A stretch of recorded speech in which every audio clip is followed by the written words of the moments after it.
Good morning, all the students. After completing the first lesson in Hornbill and the first poem also, today I shall start the first lesson of Snapshots. This is a supplementary reader in English for class 11 this year. So students, first let me tell you the content of these 8 lessons in this book.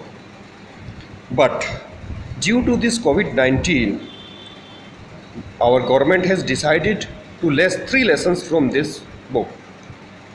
तो इसमें से हमें सिर्फ 5 lesson पढ़ रहे हैं.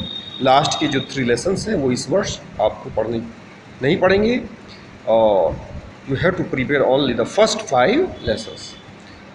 First lesson is the summer of the beautiful white horse. Second, the address. Third, Ranga's marriage. Fourth, Albert Einstein at school. And fifth, Mother's Day. So students, let's start the very first lesson, the summer of the beautiful white horse. First lesson, the summer of the beautiful white horse. इसमें मौसम गर्मी का है और this is the story of a beautiful white horse. सुंदर से सफ़ेद घोड़े की कहानी. This lesson is written by William Sarian. This story is about two poor Armenian boys. ये जो कहानी है दो गरीब आर्मीनियन लड़कों की है. तो Armenia is the name of a country. So वहाँ के रहने वाले दो लड़के who belong to a tribe, जो कि एक जाति से संबंधित है. whose hallmarks are trust and honesty, जिनकी विशेषता है विश्वास और ईमानदारी. So let's read this lesson. One day back, एक दिन पहले, dear in the good old days, पुराने अच्छे दिनों में, when I was 9 and the world was full of every imaginable kind of magnificence. When I was 9 means जब मेरी आयु 9 वर्ष की थी और the world was full of every imaginable, ये जो संसार है हर काल्पनिक प्रकार के मैग्निफिशेंस से भरा हुआ था. मैग्निफिशेंस मीन्स सुंदरता या कह लीजिए मैग्निफिकेंसी इज़ यूज फॉर ग्रांड, जो शानदार होता है. तो ये संसार बहुत अच्छी चीज़ों से, शानदार चीज़ों से जो कि काल्पनिक होती है उनसे भरा हुआ था. And life was still a delightful and mysterious dream, और जो जीवन था वो अभी भी मेरे लिए आनंद से भरा हुआ था और रहस्यमयी सपनों से भरा हुआ था. माई कज़न मुराद, मेरा एक चचेरा भाई था जिसका नाम था Murad. Who was considered crazy by everybody, जो सभी के द्वारा क्रेजी समझा जाता था, पागल. हु न्यू हिम, जो भी इसको जानते थे, एक्सेप्ट मी, मेरे अलावा. यानी मुझको पता था कि मुराद जो है वो पागल नहीं है, लेकिन और सभी व्यक्ति उसको क्रेजी समझते थे क्योंकि वो कुछ ना कुछ ऐसा करता रहता था जो थोड़ा सा डिफरेंट था, अलग था और लोगों से. तो मुराद ने क्या किया, came to my house at 4 in the morning, सुबह में 4 बजे वह मेरे घर पर आया. एंड वोक मी अप, और मुझे जगा दिया. Tapping on the window of my room, मेरे कमरे की जो खिड़की थी उस पर उसने टैप किया, यानी उसने नॉक किया. तो नॉक करके हाथ से थपथपा करके उसने मुझे जगा दिया. एरम, ही सेड, उसने कहा एरम. अब आपको क्लियर हो गया कि ये जो स्टोरी सुना रहा है, जो नरेटर है इस स्टोरी का, उसका नाम क्या है, एरम. तो मुराद ने एरम को आवाज़ दी और एरम को उठा लिया. आई jumped out of the bed, मैं बिस्तर से कूद पड़ा यानी उड़ गया. And looked out of the window, और मैंने खिड़की से बाहर देखा.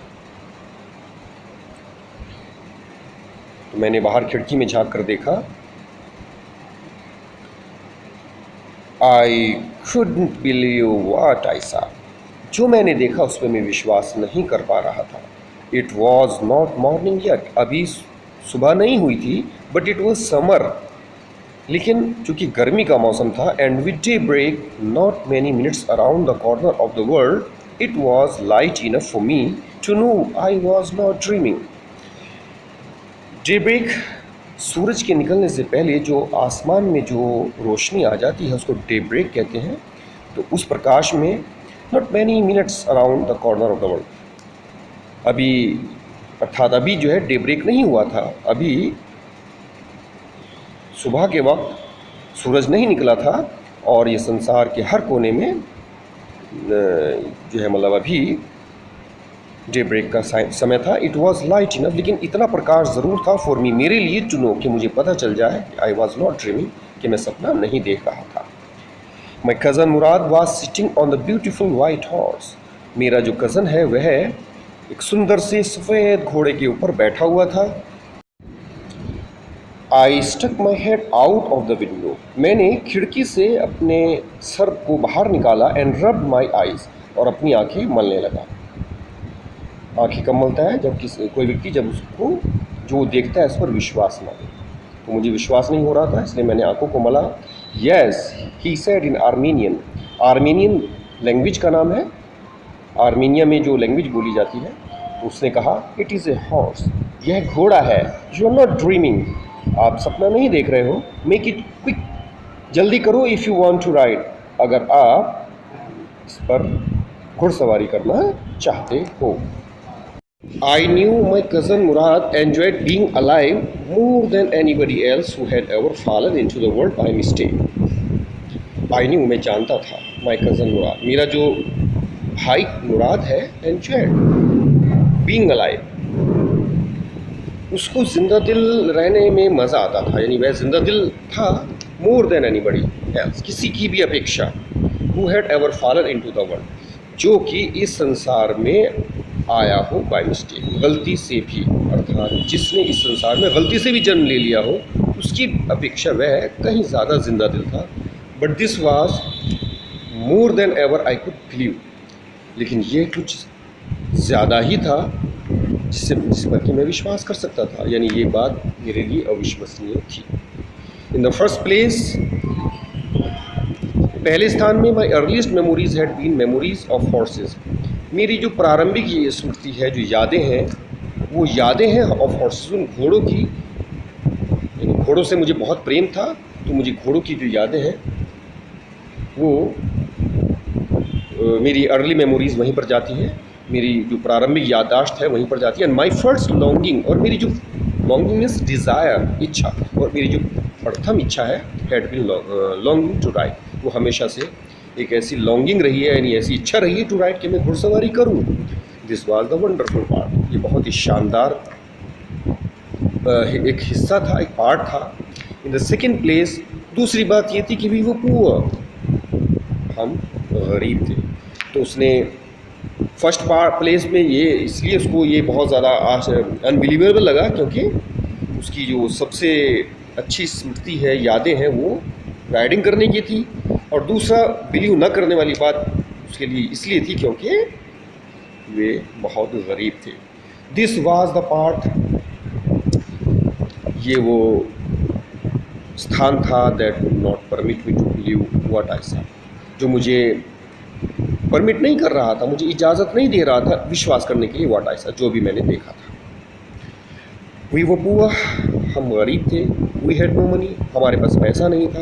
Our whole tribe was poverty stricken, हमारी पूरी जो जाति है, जनजाति है, वह गरीबी से ग्रसित थी, हम सभी गरीब लोग थे। Every branch of the Garoghlanian family, Garoghlanian family, ये इनकी गैरोग्लेनियन जो है इनकी ट्राइब का नाम है, इनकी जाति का नाम है। तो हर गैरोग्लेनियन फैमिली की जो ब्रांच है, जो शाखा है, was living in the most amazing and comical poverty in the world, ये लोग जीवित थे सबसे ज़्यादा अमेजिंग यानी आश्चर्यचकित कर देने वाली, एंड कॉमिकल और हास्यास्पद पावर्टी, मैंने गरीबी में इन द वर्ल्ड, मैंने संसार। तो संसार में ये जो हमारी प्रजाति थी, गैरोग्लेनियन परिवार, उसमें सबसे ज़्यादा गरीब था, और ये बहुत आश्चर्यजनक बात थी और हास्यास्पद भी थी। आश्चर्यजनक थी, लेकिन हास्यास्पद क्यों कह रहे हैं? क्योंकि हम लोग कैसे हमारा पेट भर जाता था, हमारा पैसा नहीं था हमारे पास, फिर भी हम पेट भर लिया करते थे, हम खाना खा लिया करते थे और जीवित थे। तो ये इसलिए थोड़ी सी कॉमिकल थी, हंसी की बात थी। Nobody could understand where we ever got money, कोई भी नहीं समझ सकता था कि हमें पैसा कहाँ से मिलता था। इनफ टू कीप, इतना पैसा कि कीप अस विद फूड, कि हम अपना खाना प्राप्त कर सकें इन आवर बेलीज, अपना पेट भरने के लिए। And not even the old man of the family, यहाँ तक कि हमारे फैमिली में जो बूढ़े व्यक्ति थे उनके लिए भी नहीं। मोस्ट इम्पोर्टेंट ऑफ ऑल, इन सबसे ज़्यादा महत्वपूर्ण बात, though we were famous for our honesty, यद्यपि हम अपनी ईमानदारी के लिए प्रसिद्ध थे।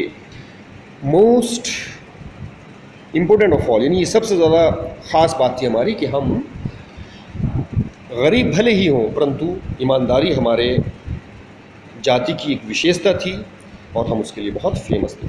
We had been famous for our honesty for something like 11 century, हम ईमानदारी के लिए प्रसिद्ध थे लगभग 11 सेंचुरीज से।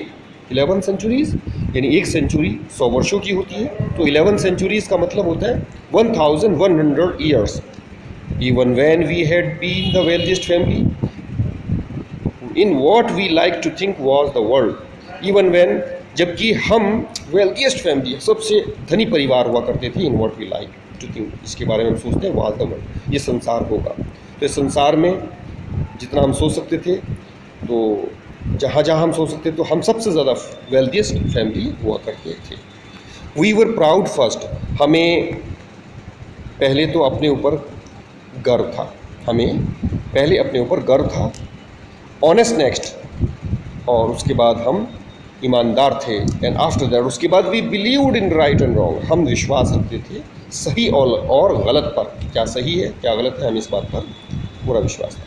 None of us would take advantage of anybody, हम में से कोई भी लाभ नहीं उठा सकता था इन द वर्ल्ड, संसार में किसी भी व्यक्ति से लाभ नहीं उठा सकता था। लेट अलोन स्टील, चोरी करने की बात तो बहुत दूर है।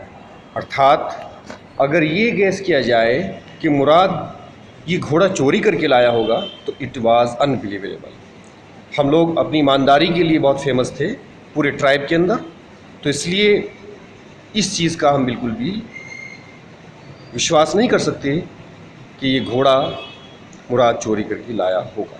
स्टूडेंट्स, आज के लिए इतना ही काफ़ी है। You have to read this lesson attentively and I shall continue this lesson tomorrow. That's all for today. See you tomorrow, the same time.